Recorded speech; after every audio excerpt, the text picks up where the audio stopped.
design in the way we think about jobs, a way that actually met the needs of women, then that would be better for everyone, better for the women, better for society and the economy, and better for their families too, and also better for men. The other example I'd give is the structural barriers in political life, and we've done a lot of work looking at that. So how we design a political system, from the way candidates are selected, from the way we run election campaigns, and the way we design our parliamentary system. There's one barrier after another to women participating. The sexist attitudes of selection panels, for example. We've got strong evidence on that from the research we did in 2018, really looking at, and it was true across all political parties, it wasn't just one party, really big attitudinal barriers there to women being selected and seen as the ideal candidate. Was still the kind of white middle class man who was the ideal candidate.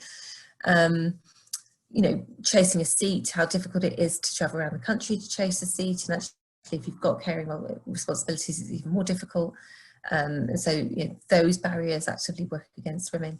The networking in political parties and how it's very much still done in the kind of informal male-dominated spaces, and again that actively works to exclude women. And then the way we normalise misogyny and harassment in our political system, again heavily works against women and it creates quite an alienating space for them. And then in Parliament, we've got a culture that still doesn't properly recognise, again, when MPs have babies and they get kind of parental leave, that baby leave has only recently been introduced, and they're only now consulting on a parental leave system prompted by the Attorney General, who needs to take maternity leave, and there was no provision for her to take maternity leave because Attorney Generals don't have babies. So all of these things, it's just a system, one thing after another, that is designed around a male model of work, a male model of power, and if you don't fit that, then you are effectively being excluded. We really need to start thinking about the way that the objectification of women and the sort of low-level harassment, whether it be online or physically in the office or in any other kind of workplace, that really prevents women from participating at work, progressing at work. It can drive women away from workplaces, and that really is a significant problem. And then in terms of other kind of cultural barriers and attitudes, just the way we have a sort of male model of leadership and male model of senior roles, that can act to exclude women.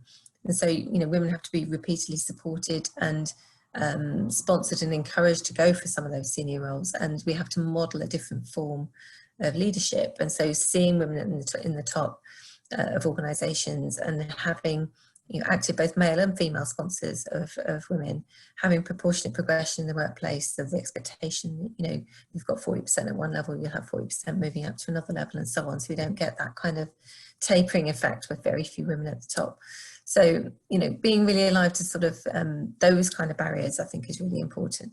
And then, at the moment, we just undervalue women's work. I mean, massively undervalue women's work. And if you look at, 61% of those who get the minimum wage are women.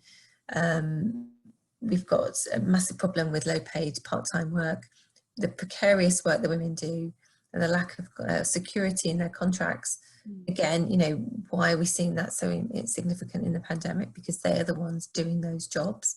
They are the ones who are going to be at risk of losing their jobs. And what we might find actually next year is, this year, we're in 2021 now, is that women's employment becomes more precarious, not less, because in order to grow the economy and and get things going again, we cut corners on things like employment rights.